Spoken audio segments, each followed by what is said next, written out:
SemeAd Tour, uma visitação ao vivo pelo SemeAd. Repórter SemeAd em ação, repórter Paula em ação. Tudo bem, Paula? Oi, professor, tudo bom? Tudo. Vamos ver o que está acontecendo aí no Congresso agora, né? Tem vários painéis. O que você vai espiar para a gente olhar? Tem várias coisas acontecendo agora, tem painéis, keynote, business, e eu tô na sessão da keynote Linda Henry, que teve entrevista há pouco tempo de manhã da palestra Combating Modern Slavery in the Supply Chain. Vamos dar uma olhada como que tá. Vamos lá então, vamos ver.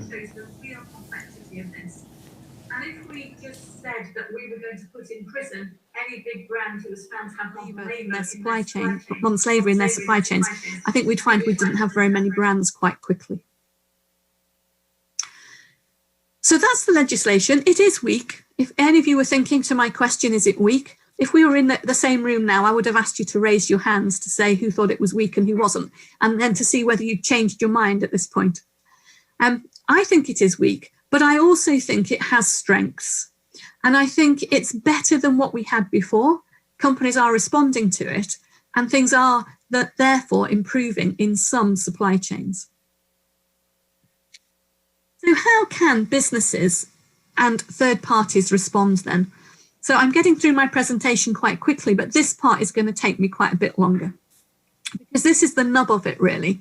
That we need to think about how the different businesses can use sustainable supply chain management. So they could work with third-party standards, such as fair trade.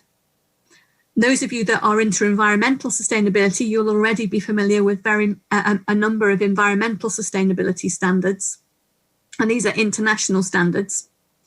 They can use their own code of conduct, so a supplier code of conduct that they ask all of their suppliers to sign up to. And we'll look at an example from Apple in a moment. But whether we have standards or codes of conduct, we're only at that point getting someone to say that they're doing that at some point in time. It may be that the international standards groups go and inspect somewhere before they certify someone to have a certain standard. But keeping it up is something which we would have to check on to make sure that was actually happening.